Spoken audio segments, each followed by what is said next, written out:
Hello everyone, welcome back to Literature IQ Education. So finally, we have reached restoration drama. The restoration of the age, the restoration of the monarchy, the restoration of theaters, the restoration of women as an actor. Yes, you have heard it right. देखिए, इससे पहले क्या होता था कि women as an actor perform नहीं करती थी. जो विमेन के रोल हैं बिफोर रेस्टोरेशन पीरियड, वो किसके द्वारा प्ले किए जाते थे? By the man himself. जो मैन है वो ही as an actor, female actor जो है वो परफॉर्म किए करते थे. But after Puritan and in the restoration drama हम देखेंगे कि विमेन राइटर्स, विमेन जो एक्टर्स हैं और इवन जो है जो थिएटर है जो क्लोज हो चुका था वो 1642 के अंदर, वो भी रीओपन हो जाएगा इन द रेस्टोरेशन ड्रामा 1660. तो आप देखिए इसके अंदर रीस्टोर, यानी कि जो पहले की जो चीजें हैं वो रीस्टोर हो रही हैं. एज यू नो 1649 30 जनवरी 1649 को चार्ल्स फर्स्ट जो है उनको बी हेड कर दिया गया था. It means the end of monarchy. And उसके बाद जो है ओलिवर क्रॉमवेल जो एक जो है आप कह सकते हो पार्लियामेंट के फॉर्म में वहां पे रूल करना शुरू कर देते हैं आफ्टर चार्ल्स फर्स्ट. अब जो है उनके बाद, यानी उनकी एक सडन डेथ होने के बाद जो है उनका जो बेटा है रिचर्ड, वो कुछ टाइम के लिए रेन करता है. बट आफ्टर दैट लोगों को लगता है, पार्लियामेंट इवन फील्स दैट कि अब उन्हें फिर से जो है कोई एक मोनक चाहिए. तो वो वहां पर चार्ल्स टू का जो है रिस्टोरेशन करवा देते हैं. तो यहां पर हम चार्ल्स फर्स्ट के बाद ओलिवर क्रॉमवेल और रिचर्ड टू का जो टाइम पीरियड है, यानी आपको एक सिंपल सी मैं बात बताऊं कि जो आपके 1642 में थिएटर क्लोज हो गए थे, 1649 में चार्ल्स फर्स्ट को बी हेड कर दिया गया, और 1649 से लेकर के जो आपका कैरोलिन पीरियड था 1625 टू 1649, उसके बाद आपको क्या दिखा कि एक तरह से क्रॉमवेल का टाइम पीरियड था, ओलिवर क्रॉमवेल का. इसको कॉमनवेल्थ पीरियड भी कहा जाता है. ये भी आपको ध्यान रखना है कि 1649 से लेकर के 1660 तक जो पीरियड है that is known as Commonwealth period. Commonwealth period, या इसको आप कह सकते हो इंट्रैग्नम, यानी इसको एक तरह से इंट्रैग्नम होता है कि यहां पर इस टाइम पर क्या हुआ था कि जो थिएटर्स हैं वो क्लोज होने के बाद जब ओलिवर क्रॉमवेल जो हैं वो रेन करने लगे, थ्रोन के ऊपर बैठ गए, तो उस टाइम पे क्या हुआ था कि ओलिवर क्रॉमवेल की डेथ के बाद उनका बेटा रिचर्ड जो है वो राजा किंग बनता है. और उस पीरियड को जो क्रॉमवेल से 1649 से 1660 का जो पीरियड है, उस पीरियड को क्या कहा जाता है? कॉमनवेल्थ पीरियड कहा जाता है. तो उसके बाद क्या हुआ? इंट्रैग्नम जो है एक पीरियड आया. ये पीरियड जो था ये 1649 से लेकर के जो है 1660 तक था, और 1660 से बाद में जो है आपका पीरियड आ जाएगा रेस्टोरेशन पीरियड. Restoration period. तो आपको जो है आज मैं आपको डिस्कस करूंगी कि जो रेस्टोरेशन पीरियड है वो रीस्टोर हुआ. It means restore of king Charles to, यानी इससे पहले मोनार्की को एक टाइम के लिए अबॉलिश कर दिया गया था. अब फिर से जो है मोनार्की एग्जिस्टेंस में आ जाएगी. विमेन एज एन एक्टर जो है रोल प्ले करना शुरू कर देगी. जो पहले प्यूरिटन एज में जो काफी जो है आप कह सकते हो रिलीजियस काइंड ऑफ जो है पोइट्री या ड्रामा जो है लिखा जाता था, अब जो ड्रामा है वो काफी विटी, और जो पोइट्री है वो काफी सेटायरिकल लिखी जाने लगी. जैसे कि अलेक्जेंडर पोप की राइटिंग्स आप देखेंगे, जॉन ड्राइडन की राइटिंग्स आप देखेंगे. तो ये आपको एक ब्रीफ मैंने बताया है. एंड प्लीज अगर इससे पहले आपने जो है इसकी एक मैंने सारी प्लेलिस्ट जो है अकॉर्डिंग टू क्लास वाइज बना चुकी हूं, आपको उन्हें जरूर विजिट करना है. If you want to build your concept, if you want to build confidence, तो आपको जो है वो क्लास जरूर देखनी चाहिए. 1 से शुरू हो जाइए और टिल 12th क्लास जो है, यानी टिल जो है क्लास नंबर 12, यहां तक आपको देखनी है. And believe me, you are the most confident person of English literature आप बन जाएंगे. सो बेसिकली ये आपका एक ओवरव्यू था. Moving on to the slide itself, आपके सामने I am going to discuss about the restoration dramatist, and these are the dramatist जो यहां पर बहुत इंपॉर्टेंट. देखिए जॉन मिल्टन जो है he is considered as the poet. तो आपको यहाँ कंफ्यूज नहीं होना कि यहाँ पे एक्चुअली क्या हुआ था, उन्होंने कुछ जो है ड्रामा भी लिखा था, उन्होंने अपना हाथ आजमाया था ड्रामा के अंदर. दैट्स व्हाई इनका जो है ये आप कह सकते हो एक वर्क, यानी सैमसन एगोनिस जो है वो बिब्लिकल ड्रामा है. ये वर्क जो है इस वजह से मैंने इनको यहाँ पे शामिल किया है, क्योंकि ही इज ड्रामेटिस्ट टू। देखिए, the very important restoration drama, ये कहां से कहां तक है, इसका पीरियड 1660 टू 1700। आपको देखिए एज वाइज मैंने सारी चीजें बताई हैं कि कब एलिजाबेथन पीरियड कब से कब तक थी, ठीक है। एलिजाबेथन के बाद में जैकोबिन था, या फिर कैरोलिन था, या फिर अब रेस्टोरेशन की हम बात करें तो इसका एक सीक्वेंस है। तो उस सीक्वेंस में आपको ध्यान रखना है कि जो हमारा रेस्टोरेशन एज है that lies between 1660 to 1700, and the dramatists were John Dryden, John Milton, Ephra Behn. She is very important writer. She is considered as the first professional women writer in history. तो आपको ये ध्यान रखना है, professional means इससे पहले जो drama लिखा जाता था वो इनकम के सोर्स से, यानी source as an income source जो है उसको नहीं माना जाता था, but Aphra Behn was the first one जो प्रोफेशनली लिखा करती थी। Okay, then William Congreve, Thomas Shadwell, इनको कौन नहीं जानता, आपको पता है टॉमस शेडवेल की काफी नोक झोंक जो है अलेक्जेंडर पोप के साथ रहती थी। पोइट्री में हम पढ़ेंगे इनके बारे में, मैक्स लैक्नो है जिसमें डायरेक्टली जो है सेटायर किया है अलेक्जेंडर पोप ने टॉमस शेडवेल को। तो उसके बाद देखिए William Congreve, the very important writer of this age. आपको जो है विलियम कॉन्ग्रेव का जो वर्क है उसको अच्छे से आपको पढ़ना चाहिए। मैं कहती हूं आपको जेआरएफ जो है करने से कोई नहीं रोक सकता, अगर आपने इन राइटर्स को इस तरीके से पढ़ लिया कि आपको कैरेक्टराइजेशन उनकी पता होनी चाहिए, थीम के बारे में पता होना चाहिए, स्टार्टिंग एंड एंडिंग जो है उनकी प्लेस की पता होनी चाहिए, जो क्रोनोलॉजिकल सीक्वेंस जो आजकल पूछा जाता है वो पता होना चाहिए, है ना। तो इस तरीके से पब्लिशिंग डेट आपको पता, ईयर जो है आपको पता होना चाहिए। तो इस तरीके से अगर आप प्रिपेयर करते हैं तो ट्रस्ट मी आपको कोई जो है जेआरएफ करने से नहीं रोक सकता। देखिए, then we have George Etherege. George Etherege जो है ये भी बहुत इंपॉर्टेंट है, ये ड्रामेटिस्ट एंड नॉवलिस्ट दोनों थे। तो देखिए इनके जो वर्क है जॉन ड्राइडन के all for love, very important work, ये एक ट्रेजेडी का एग्जाम्पल है। अब देखिए all for love, all for love ये शेक्सपियर का जो एंटनी एंड क्लियोपेट्रा है उसका आप कह सकते हो उसके ऊपर बेस्ड है। तो जो करेक्टर्स होंगे इसके वही हैं जो शेक्सपियर ने यूज किए हैं, Antony, Cleopatra, Octavius Caesar, Ventidius, Dolabella and Octavia. These are the characters। आपको इन मेन कैरेक्टर्स को you can take the screenshot also if you want। इनको इस तरीके से आपने एक अपनी इमेज बना लेनी है कि these are the characters from All for Love, जो कि एक ट्रेजेडी का एग्जाम्पल है रिटन बाय जॉन ड्राइडन। और जॉन ड्राइडन का टाइम पीरियड कितना है 1631 टू 1700। दूसरी बात जो आपको याद रखनी है, फादर ऑफ ड्रामा जो है वो किसका कहा जाता है, वो भी आपको याद रखना है जॉन ड्राइडन को। फर्स्ट ऑफिशियल पोएट लॉरिएट कौन बने थे, yes, none other than John Dryden. तो ये भी आपको फैक्ट ध्यान रखना है कि फर्स्ट जो पोएट लॉरिएट बने थे वो जॉन ड्राइडन ही बने थे ऑफिशियली। उसके बाद इनका इंपॉर्टेंट वर्क है, this came in the year 1677।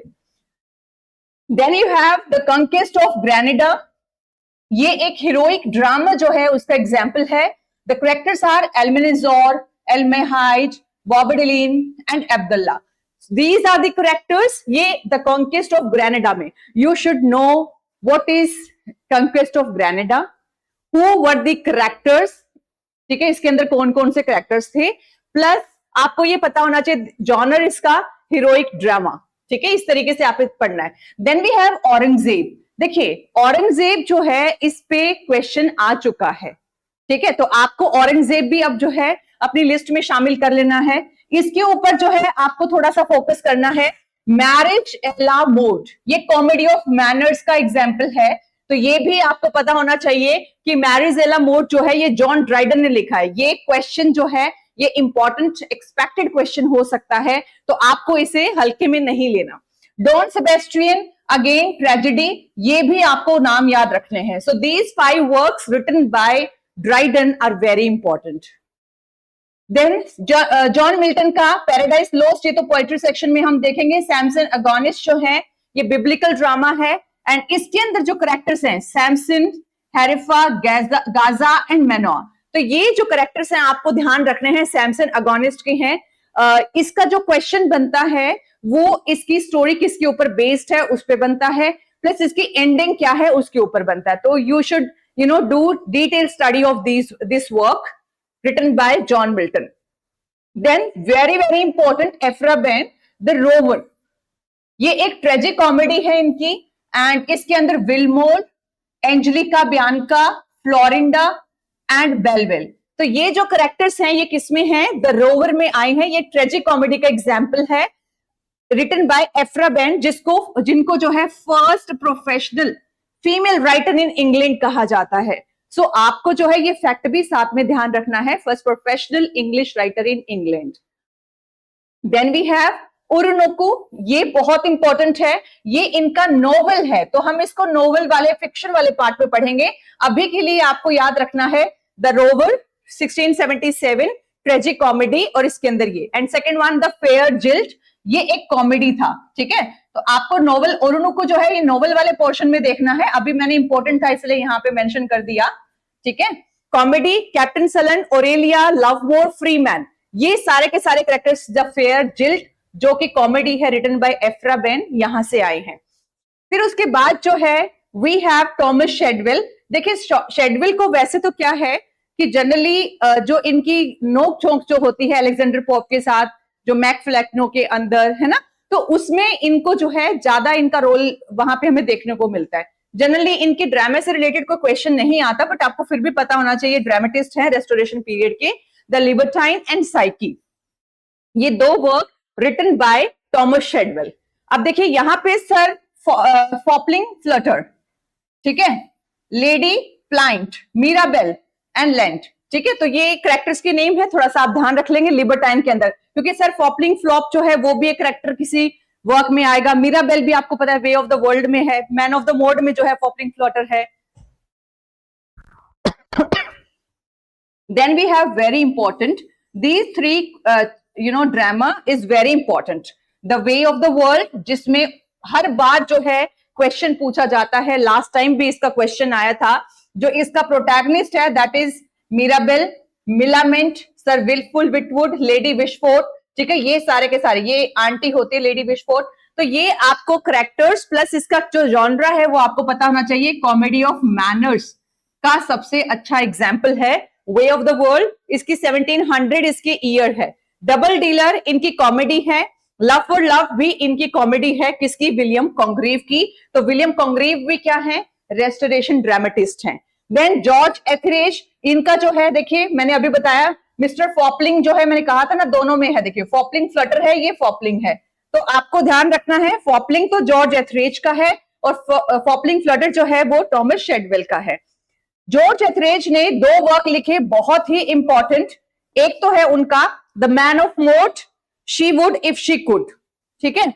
तो मैन ऑफ मोड के जो कैरेक्टर्स हैं डोरिमंड, फॉपलिंग, सर ओलिवर मोड और मेडले, और फ्रैंकलिन, मैनुअल, कॉन्स्टेंशिया और वेनविल, ये इसके हैं she would if she could जो है उसके कैरेक्टर्स। तो आई होप आपको ये समझ आ गई होगी कि किस तरीके से जो है रेस्टोरेशन राइटर्स लिखा करते थे, कि उनकी हीरोइक ट्रेजेडीज हुआ करती थी, कॉमेडी ऑफ मैनर्स पे लिखा करते थे, ट्रेजिक कॉमेडी भी एक जॉनरा हुआ करता था, ठीक है, heroic drama, comedy of manners के ऊपर भी वो लिखते थे। तो आपको एक जनरल आइडिया मिल गया होगा। Now moving on to the next slide, we are going to discuss the detailed and major work written by these writers. But before that, let's discuss the restoration drama, why it is called restoration drama. Restoration, restore, restoration जो हमने starting में discuss किया था, इसका time period as you know 1660 to 1700 माना जाता है। The restoration period began when the monarchy was restored under Charles II. As you know 1649 में चार्ल्स फर्स्ट को बी हेड कर दिया गया और कहा गया कि अब से पार्लियामेंट जो है वो क्या करेगी?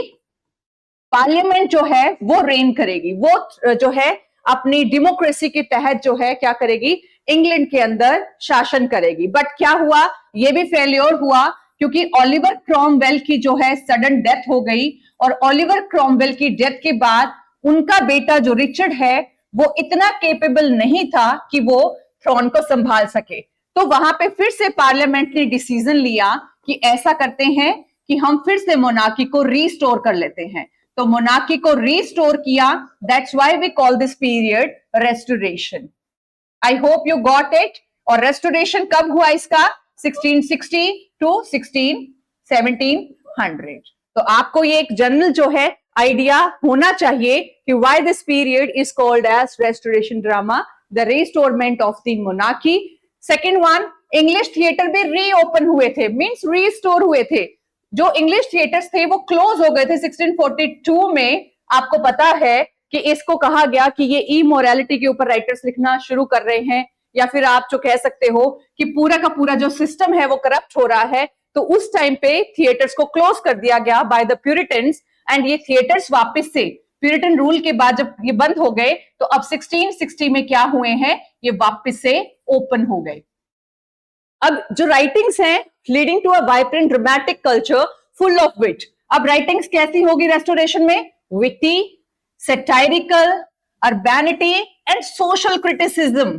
तो ये जो है रिस्टोर हुई, यानी कि पहले जो लिखा जाता था उससे थोड़ा सा अलग लिखा गया, और इसलिए इस एज को हमने क्या बोल दिया? रेस्टोरेशन एज बोल दिया। उसके बाद इसके जो है मेजर ट्रॉप्स आपको ध्यान रखनी है कि अगर आपसे पूछा जाए इन इंटरव्यू और in subjective answers that what were the characteristics of this age, तो आपको उसमें क्या करना है कि राइटिंग्स जो है कॉमेडी ऑफ मैनर्स पे बेस्ड होती थी। अब कॉमेडी ऑफ मैनर्स क्या है कि इनमें फोकस होता है, why we call it comedy of manners, fashionable upper class society के ऊपर। जैसे वे ऑफ द वर्ल्ड को हम देखेंगे कि उसके अंदर अपर क्लास के जो हैं, आप कह सकते हो जो भी लूप होल्स हैं उनको शो किया गया है। या फिर किसी और विलियम वाइचरली की जो है वर्क्स को हम देखेंगे तो उसके अंदर भी आपको पता चलेगा कि कैसे जो है अरिस्टोक्रेटिक फैमिलीज जो है उनके करप्शन को, उनके फैशनेबल सोसाइटी को शो किया गया है by the writer himself. Sharp wit जो है आपको मिलेगा यहां पर देखने के लिए। फ्लर्टेशन, जैसे कि वे ऑफ द वर्ल्ड में जो मेन प्रोटैगनिस्ट है मिराबेल, वो क्या करता है हर एक करेक्टर से आपको फ्लर्ट करता हुआ नजर आएगा। सो ये उस टाइम पे gossip, sexual intrigue, marriage treated at social negotiation, hypocrisy and pretension mocked. तो ये सारी के प्रिटेंशन का मतलब होता है शो ऑफ, जो शो ऑफ होता है उसको क्या करते हैं? मॉक करते हैं थ्रू देयर राइटिंग्स। तो आपको कॉमेडी ऑफ मैनर्स के बारे में अगर पूछा जाए कि what is comedy of manners, तो you are able to write 4 or 5 sentences about it. Focus on fashionable upper class society, sharp wit, flirtation, gossip, sexual intrigue, marriage को एक सोशल नेगोशिएशन की तरह ट्रीट करना, हिपोक्रेसी एंड प्रिटेंशन मॉक्ड। तो ये सारी चीजें आपको ध्यान रखनी है। Moving on to the next slide, we have again some features, common character types. जैसे कि आप देखोगे कि रेस्टोरेशन पीरियड में और ट्रॉप्स की हम बात करें तो क्या है, इसके अंदर आपको कैरेक्टर्स मिलेंगे रेक काइंड ऑफ। रेक का मतलब क्लेवर सेड्यूसर, इसके अंदर जो है जो कैरेक्टर्स हैं उनको रेक कहा गया है। जैसे आपको मैन ऑफ द मोड में जो है फॉप नाम से कैरेक्टर है, तो फॉप का मतलब होता है फैशन से ऑब्सेस्ड जो फूल होते हैं उनको फोक कहा जाता है। हीरोइंस कैसी हैं, जैसे मिलामिंट को आप देखोगे वे ऑफ द वर्ल्ड में, she is very witty. Jealous husband, जैसे कि आप देखोगे जेलस विलियम वाइचल का कंट्री वाइफ है, उसमें हस्बैंड जेलस हस्बैंड दिखाया गया है। एंड कंट्री इनोसेंट का मतलब है कि जब आप पढ़ोगे विलियम वाइचरली का वर्क, जिसमें जो करेक्टर है मार्जरी, वो कंट्री से यानी एक गांव से आई हुई लड़की होती है, वो काफी इनोसेंट होती है, पर वो कैसे जो है सोसाइटी में रह करके अलग तरीके से बिहेव करना शुरू कर देती है। तो वो आपको पढ़ना है। उसके बाद इसके अंदर थीम जो है, यानी फर्स्ट पॉइंट हमने पढ़ा कॉमेडी ऑफ मैनर्स पे लिखते थे। दूसरी खास बात है कि कॉमन कैरेक्टर टाइप्स होते थे, जैसे उनके नाम थे, किसी को रेक कहा गया, फोक कहा गया, तो वैसे वो सच में थे। Then we have theme love versus marriage, appearance versus reality, libertinism and social reputation की यहाँ पे बात करते हैं। Then we have very important part that is heroic tragedy. यानी हीरोइक ट्रेजेडी का मतलब क्या होता है कि जो थॉट है, ग्रैंडियर ऑफ थॉट है ना, ग्रैंडियर ऑफ थॉट्स की बात करते हैं। कैरेक्टर्स जो है वो हीरोइक कैरेक्टर्स होते हैं, रिटन मोस्टली इन राइमिक कपलेट्स। जैसे कि अगर हम अलेक्जेंडर पोप की एक वर्क की बात करें, to err is human, to forgive divine.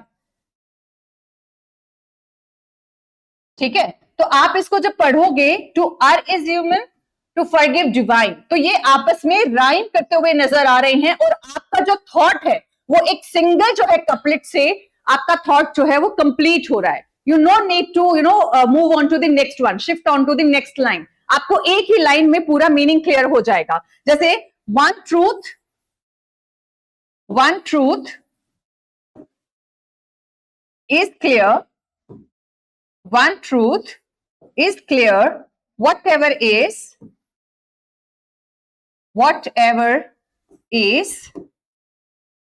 right. Okay, so ये जो है कि one truth is clear, whatever is right. To are is human, to forgive divine.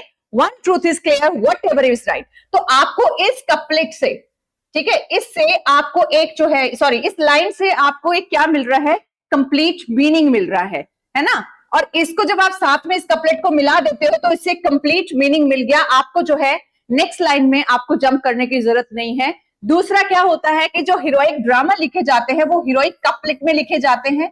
तो हीरोइक कपलेट का मतलब ही क्या होता है, सेम हमने जो पहले पढ़ा था कि इसके अंदर 10 जो हैं सिलेबल होते हैं, 5 के होते हैं, 5 अनस्ट्रेस्ड एंड 5 स्ट्रेस्ड जो है इसके अंदर सिलेबल होते हैं, यानी 5 अनस्ट्रेस्ड एंड 5 स्ट्रेस्ड, और कपलेट की फॉर्म में और राइमिंग कर रहे होते हैं। सबसे बड़ी बात क्या है कि राइम्ड कपलेट होते हैं, राइमिंग कर रहे होते हैं, और इनको आप आयम्बिक पेंटामीटर में लिखते हो। तो आयम्बिक पेंटामीटर का मतलब क्या होता है कि 10 सिलेबल होना, और वो 10 सिलेबल जो है उसमें अनस्ट्रेस्ड और स्ट्रेस के जो है पेयर होना। तो आपको ये चीज ध्यान में रखनी है कि हीरोइक ट्रेजेडी हीरोइक कपलेट में लिखी जाती थी, जिसके लिए फेमस कौन है, अलेक्जेंडर पोप है। तो आप वो भी आपको ध्यान रखना है। Grand emotions, heroic characters written mostly in rhyming couplets, conflict between love and honor and exotic settings and political conflicts भी जो है आपको कुछ वर्क्स में नजर आएंगे। आई होप ये स्लाइड भी आपको जो है समझ आ गई होगी। उसके बाद हमने जो है अब तक डिस्कस कर लिया कि why the restoration period is known as restoration period. उसके बाद the major tropes of restoration period, that how the writers were writing at that time, तो वो भी हमने डिस्कस कर लिया। Now move on to the very important and the first official poet laureate of England, that is John Dryden. तो इनको जो है कौन नहीं जानता, आप सबने जो है इन्हें पढ़ा होगा अपने यूजी या पीजी में। Father of restoration drama, very important, master of heroic tragedy. देखिए इनके जो वर्क्स है वो आपको दिखेंगे जॉन ड्राइडन के कि वो हीरोइक ट्रेजेडी में लिखे गए हैं। उसके बाद he was the greatest literary figure of restoration period. He dominated English drama after the reopening of theaters in 1660 and during the reign of King Charles II. तो ये भी आपको पता होना चाहिए। ड्राइडन ने हीरोइक ट्रेजेडीज लिखी हैं, ट्रेजिक कॉमेडीज लिखी हैं, कॉमेडीज लिखी हैं, ऑपरेटिक ड्रामास भी लिखे हैं। He shaped the restoration heroic drama, rhymed heroic couplets, grand themes, noble heroes, political conflicts and spectacular stage effects. अब ये देखिए, जब आप ड्राइडन के वर्क्स को पढ़ोगे ना, you are going to enjoy it. यानी एक ऐसा राइटर जो आप कह सकते हो जो भी उस टाइम पे मॉनर्क आएगा उसके अकॉर्डिंग लिखना शुरू कर देगा।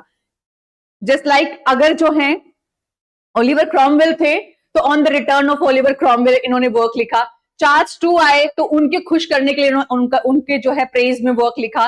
तो आप देखेंगे कि ये आप चैमेलियन जो है ड्रामेटिस्ट कह सकते हैं, जो रंग बदलते हैं अकॉर्डिंग टू द रूलर। तो जैसा रूलर था उसके अकॉर्डिंग अपने आप को ढाल लेते थे और उनकी प्रेज में लिखना शुरू कर देते थे, उनका गुणगान करना शुरू कर देते थे। दैट्स व्हाई हम कह सकते हैं he was the greatest of great.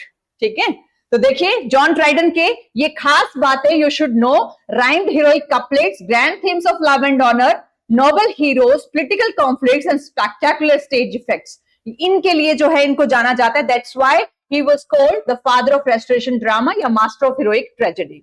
Moving on to the next slide, जो इनके वर्क्स के बारे में रहेगा। देखिए आपको ये पता होना चाहिए कि ड्रामा को ड्राइडन को अगर जो है फादर ऑफ ड्रामा कहा जाता है तो क्यों कहा जाता है। पहली बात हम डिस्कस कर चुके हैं कि ये हीरोइक ड्रामा लिखते थे। दूसरा, इनके ऊपर फ्रेंच नियो क्लासिसिज्म का बहुत ज्यादा इंफ्लुएंस था।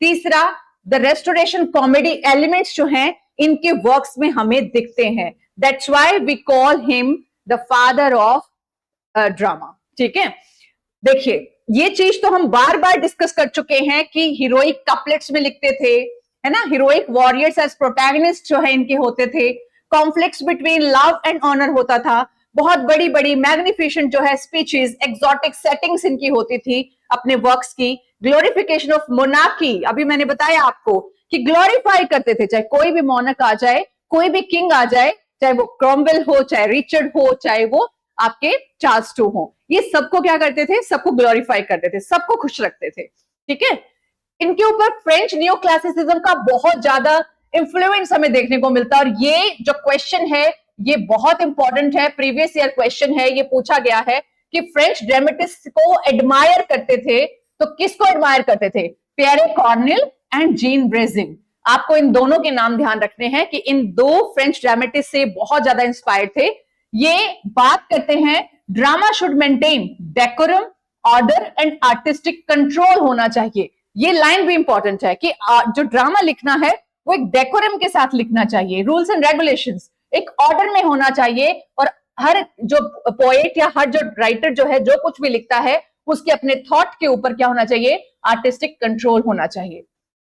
देन रेस्टोरेशन कॉमेडी एलिमेंट्स, इन्होंने जो है फैशनेबल सोसाइटी के बारे में, विच के बारे में, फ्लर्टेशन के बारे में, हिपोक्रेसी के बारे में अपने वर्क्स के थ्रू हमें जो है बताया है कि इनकी जो राइटिंग्स है उनमें हमें कॉमेडी एलिमेंट्स दिखते हैं।